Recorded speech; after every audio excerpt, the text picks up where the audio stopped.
Welcome to our Business Impact Analysis module. There are 3 steps in our business impact analysis process. The first step is to determine and identify all of our business processes and the recovery criticality for these processes. We'll have to determine how a system disruption will affect our critical systems, and we'll also have to determine our outage impacts and our estimated downtime if an incident occurs. Second, we will have to identify the resources that we will need to get our systems back online quickly. And third, we have to identify the recovery priorities for our system resources. We have to determine which systems are the most critical and make sure that we can recover the most critical systems first and the least critical systems last to make sure that our business processes and functions can continue without a negative impact.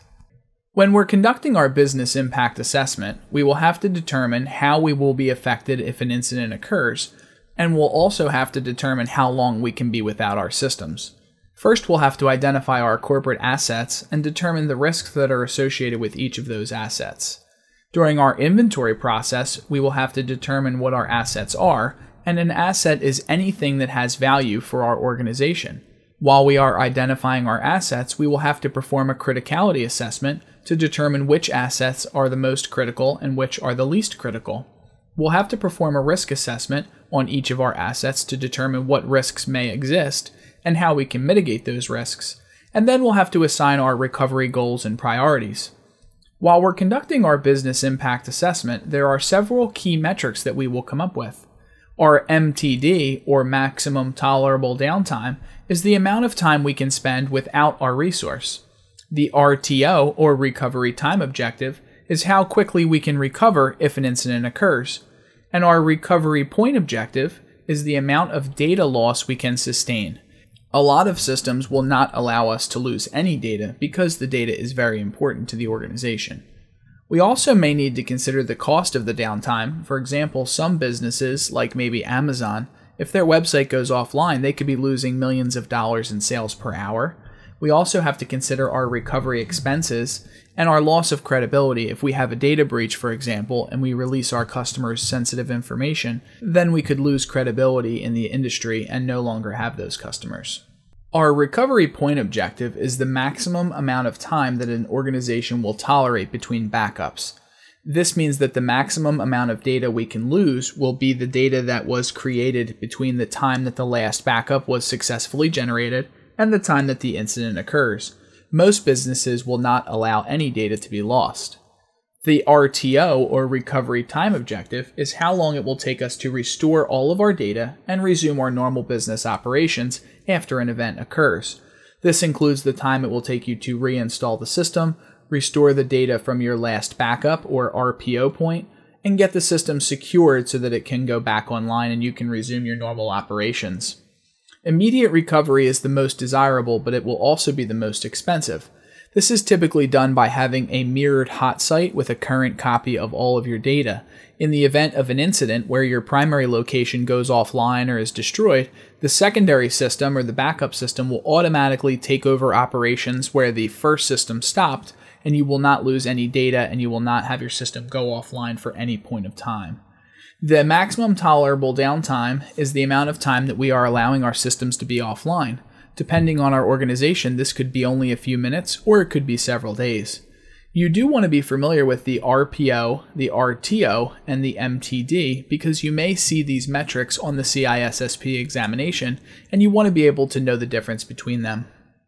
It is important to remember that a disaster can occur at any time, usually without warning. It's important to make sure that you are prepared for disasters before they occur.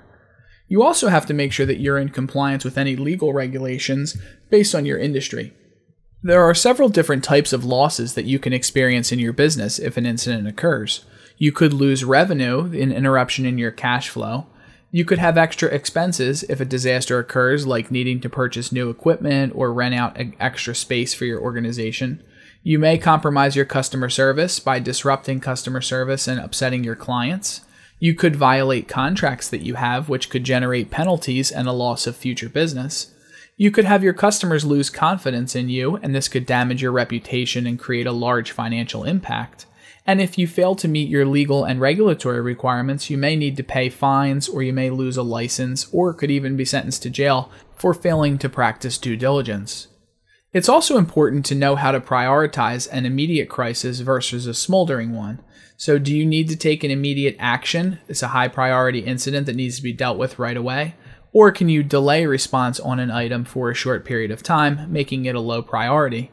But it's important to make sure that you don't delay the response on a low priority incident, which then causes it to become a high priority incident.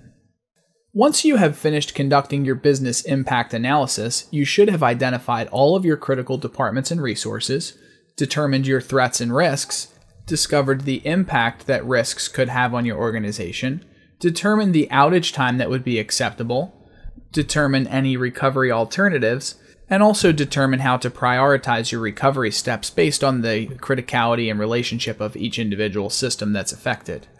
Once you've conducted the BIA, you want to document your results and present it to your management staff for approval. You can then create balanced recovery plans. The longer your disruption occurs, the higher the cost will be, so you want to make sure that you can minimize the length of the disruption, and the shorter the recovery time objective, the higher the recovery solution will cost. So it's important to do your cost-benefit analysis to determine if you want to spend extra money to prevent an incident from occurring and be prepared for it, or if you want to spend extra money after an incident occurs to recover from it.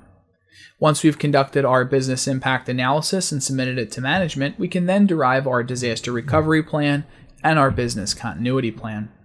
This concludes our business impact analysis module. Thank you for watching.